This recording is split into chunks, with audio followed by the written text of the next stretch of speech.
चलो बातचीत छोड़ो, अब गर्म पानी पी लिया, अब घुस जाओ। दोस्तों, आदमी अगर मुसीबत में हो तो कोई नहीं देखता, वही अगर ठेके से 2 बियर के बोतल ले ले तो पूरे मोहल्ले के लोग देख लेते हैं।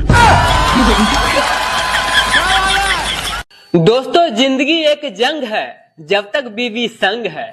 सीता से प्यार किया तो राम बन गए, राधा से प्यार किए तो श्याम बन गए, और जबरदस्ती प्यार किए तो बाबा आसाराम बन गए, और प्यार नहीं किए तो बाबा रामदेव बन गए।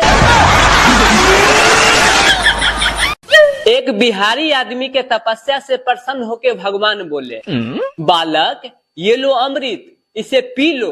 तो बिहारी ने बोला, नहीं प्रभु, अभी नहीं पीऊंगा। तो भगवान बोले, क्यों वत्स, क्यों नहीं पीना चाहते हो? तुम्हें पता नहीं है, इसे पीने से लोग अमर हो जाते हैं। तो बिहारी ने बोला, भगवान पी लेता, पर अभी अभी खैनी खाया हूँ।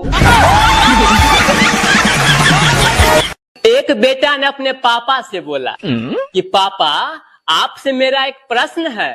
तो पापा बोले, बोलो बेटा, क्या बोलना चाहते हो? तो बेटा बोले, देखिए पापा, त्रेता युग से राम भगवान इसलिए पूजे जाते हैं क्योंकि उन्होंने अपने पापा के आज्ञा का पालन किए। द्वापर युग से भक्त प्रहलाद इसलिए पूजे जाते हैं क्योंकि उन्होंने अपने पापा के आज्ञा का पालन नहीं किए। तो मेरा आपसे यही प्रश्न है कि मैं आपका आज्ञा के पालन करूं या ना करूं? तो पापा बोले, देखो बेटा, ये कलयुग आ गया है, तो इसमें हम दोनों के लिए यही अच्छा रहेगा कि तेरी मम्मी का आज्ञा का पालन करे, वरना हम दोनों भी पूजे जाएंगे। एक बिहारी आदमी सरकारी जमीन में अपना खूंटा गाड़ दिया और उसमें एक भैंस को बांध दिया। तो वहां पर के आते जाते लोग बोला, ए भाई, यहाँ से खूंटा हटाओ, हम लोग को आने जाने में दिक्कत हो रहा है। तो बिहारी आदमी बोला, तुमको जो करना है कर लो, हम यहाँ से नहीं खूंटा हटाने वाले हैं। तो लोगों ने पंचायत बैठाया। तो पंचायत बैठने के बाद मुखिया जी बोले उस आदमी से, ए भाई, यहाँ पे खूंटा गाड़े हो, आते जाते लोगों को चोट लग सकता है। तो बिहारी आदमी बोला, जी ठीक है, सही बात है। तो फिर लोगों ने बोला, देखो भाई, तुम्हारे भैंस के पूंछ से लोगों को चोट लग सकता है। तो फिर बिहारी आदमी बोला, ये भी बात सही है।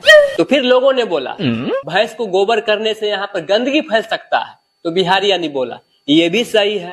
तो अंत में बिहारी आदमी बोला, देखिए, आप लोगों का सभी बात माने, मेरा भी एक बात मानिए। तो लोगों ने बोला, बोलो क्या बात है? तो बिहारी ने बोला, देख भाई, मेरा खूंटा तो यही रहेगा। पत्नी ने मायके से अपने पति को फोन की और बोली, सुनिए ना जी, मुझे यहाँ से ले चलिए, बहुत दिन हो गया है। तो पति बोली, अरे कुछ दिन और रह लो।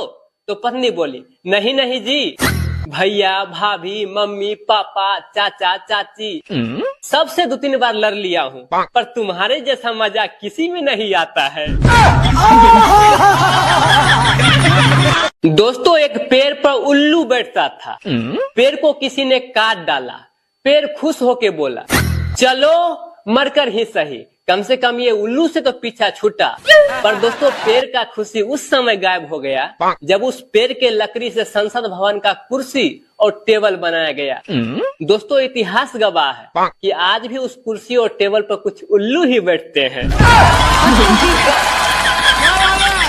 लड़की अगर सॉरी बोले तो समझ जाइए ब्रेकअप होने वाला है। जज अगर सॉरी बोले तो समझ जाइए मुजरिम को फांसी लगने वाला है। वहीं अगर डॉक्टर सॉरी बोले तो समझ जाइए रिश्तेदार रोने वाले हैं।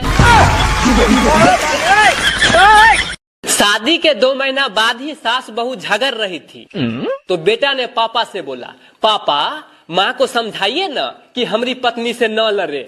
तो पापा बोले, लड़ने दे बेटा, लड़ने दे, पहली बार तेरी माँ हमारे अलावा किसी से लड़ रही है, मुझे कुछ आराम तो मिल रहा है।